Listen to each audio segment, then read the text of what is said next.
প্রতি বছর পরিবেশ দিবস আসে। এই পৃথিবী নিয়ে তখন চিন্তায় পড়ে যাই আমরা।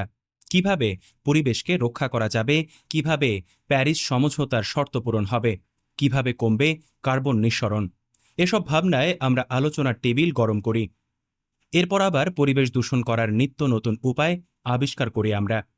পরিবেশের জন্য এক নতুন চ্যালেঞ্জ সামনে এসেছে, যা হলো সামরিক দূষণ। প্যারিস জলবায়ু চুক্তিতে সামরিক নির্গমন বা মিলিটারি ইমিশনের তথ্য প্রকাশকে বাধ্যতামূলক করা হয়নি, স্বেচ্ছামূলক কাজ হিসেবে রাখা হয়েছে। বাধ্যবাধকতা না থাকার কারণে কোনো রাষ্ট্রই সামরিক নির্গমনের তথ্য প্রকাশকে দায়িত্ব মনে করে না। অনেক রাষ্ট্র আবার সামরিক নির্গমনের তথ্য প্রকাশকে রাষ্ট্রীয় নিরাপত্তার হুমকি হিসেবে দেখে। আর এই মিলিটারি ইমিশন গ্যাপ জলবায়ু স্বচ্ছতা ও জবাবদিহির বিশ্বমঞ্চকেই প্রশ্নবিদ্ধ করে। জাতিসংঘের জলবায়ু বিষয়ক প্রতিষ্ঠান ইউএনএফসিসিসি ধনী ও অধিক কার্বন নিঃসরণকারী রাষ্ট্রগুলোকে অ্যানেক্স ১ হিসেবে তালিকাবদ্ধ করেছে। যদি সামরিক নির্গমন প্রদর্শন বাধ্যতামূলক হয়, তবে কেবল অ্যানেক্স ১ তালিকাভুক্ত মাত্র ৪৩ দেশকে এটি দেখাতে হবে।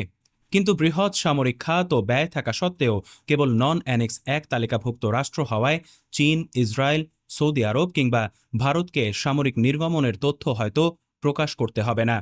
সামরিক বাহিনীর কারণে যে পরিবেশ দূষণ বা কার্বন নির্গমন হয়, তাকে সংক্ষেপে কার্বন বুটপ্রিন্ট বলা হয়।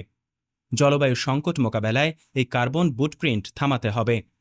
সামরিক বুটের তলায় সৌরজগতের এক গৃহের সম্ভাবনা চুরমার হতে পারে না। যুদ্ধের কারণে প্রাকৃতিক বনভূমি ও বস্তুতন্ত্র ধ্বংস হয়। ভিয়েতনাম, কম্বোডিয়া কিংবা লাওসে বনভূমি বিনাশ করা হয়েছে। আজারবাইজান ও আর্মেনিয়া সংঘাতের কারণে নাগোর্নো কারাবাখের বিশাল বনাঞ্চল পুড়িয়ে দেয়া হয়। যুদ্ধের কারণে রক্তাক্ত ও ভগ্নস্তূপে পরিণত দেশের বেসামরিক নাগরিকের খাদ্য, পানি, বিদ্যুৎ ও আশ্রয় সরবরাহের জন্য বিপুল জীবাশ্ম জ্বালানির প্রয়োজন হয়। সংঘাতের কারণে উদ্বাস্তু মানুষের শরণার্থী শিবির ও আশ্রয় কেন্দ্রগুলো তৈরির জন্য কৃষিজমি, বনাঞ্চল ও প্রাকৃতিক বস্তুতন্ত্রের শ্রেণী পরিবর্তনের ফলে কার্বন নিঃসরণ ঘটে।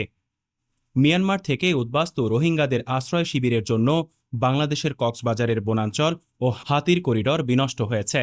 বিশ্বব্যাংকের Bangladesh country climate and development report ২০২২ অনুযায়ী বৈশ্বিক গ্রিনহাউস গ্যাস নির্গমনের ০.৪% নির্গমন করে বাংলাদেশ।